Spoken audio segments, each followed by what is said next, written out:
चाहिए तो आप स्वस्थ। हम तो एक बार करते हैं तो दूसरी बार भूख नहीं लगती है शाम को, उतना खा लेते हैं। तो ये एक, वो स्वस्थ शरीर की निशानी है। स्वस्थ मन किसको कहते हैं?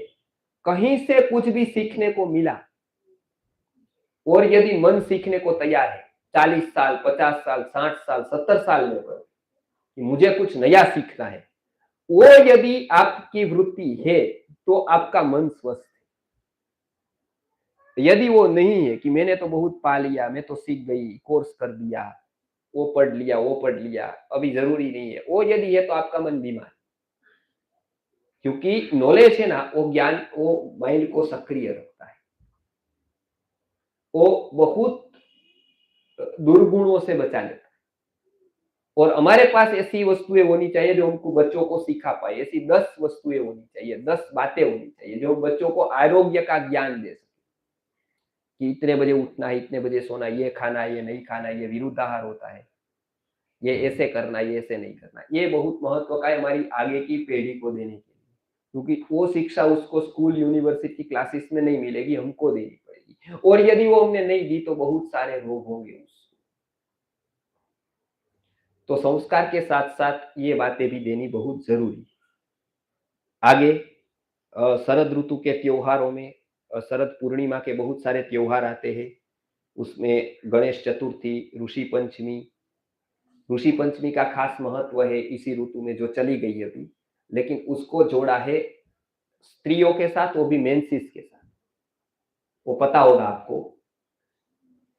तो ऋषि मुनियों ने एक कंसेप्ट दिया था बहनों के लिए कि पूरे परिवार का केंद्र बिंदु स्त्री है, स्त्री के स्वास्थ्य का केंद्र बिंदु गर्भाशय है, और वो गर्भाशय से जुड़ी हुई मेंसिस की चर्या यानी कि रजस्वला परिचर्या है।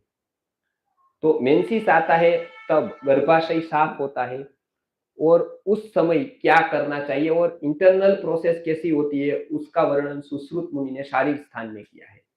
उसके बाद भाव प्रकाश नामक ग्रंथ में भाव मिश्र जी ने भी किया है। अभी तक वो जागरूक नहीं था, केवल मेडिकल कॉलेज में, आयुर्वेद में था, वो भी पढ़ाया नहीं जाता था। तो हमारे पास जब डॉक्टरों की मीटिंग हुई, डॉक्टर पूजाबेन, डॉक्टर भूमित साहब, जब मैं एमडी, एमएस, बीएमएस डॉक्टरों की शिविर ली मैंने हमारे गुरुकुलम में, तो सबको बताया कि आप ये सूत्र बताओ, क्योंकि संस्कृति आर्य गुरुकुलम के पास बहुत सारे ऐसे सूत्र है जो मेडिकल कॉलेज में नहीं। तो सारे डॉक्टरों को हमने निवेदन किया कि आप ये रजस्वला परिचर्या जो समझते हो उसको साइंटिफिकली, अभी के आयुर्वेद के साइंस से उसको समझो, आयुर्वेद के लॉजिक से समझो। उसका परिणाम ये हुआ कि डॉक्टर पूजाबेन ने बताया, भाई मैं आयुर्वेद की स्त्री रोग निष्णात होते हुए, उसमें भी एमएस होते हुए मुझे पता नहीं चला, तो सामान्य लोगों को तो कैसे पता होगा। तो मैं टाइम दूंगी, हम लोग सेमिनार करेंगे। गोपाल स्नैक्स लिमिटेड गुजरात की कंपनी है, वहां पर हमने 600 बहनों का सेमिनार किया। उसके बाद बहुत सारे कॉर्पोरेट्स में किया। उसके बाद स्कूल्स में, कॉलेज में भी करने का शुरू कर रहे। अंशु दीदी जी ने उसके ऊपर एक इंग्लिश में कोर्स बनाया, जिसकी बात वो करेंगे। तो अनेक महिलाओं की जहाँ संस्था है या बहनें पढ़ रही है, वहां पर ये परिचर्या का जो हर हर महीने में एक बार होती है ना, जूम मीटिंग एक बार होती है, तो बहनें ज्यादा से ज्यादा उसमें जुड़े, क्योंकि वो ज्ञान लेना जरूरी है। क्यों? क्योंकि वो यदि नहीं लेंगे और बहुत समय तक मेंसिस का डिस्टर्बेंस रहेगा, तो गर्भाशय में शिस्ट, गांठे, fibroids, PCOD, PCOS, hormonal imbalance जैसे अनेक प्रकार के रोग, और उसके मूल होंगे वहां पर।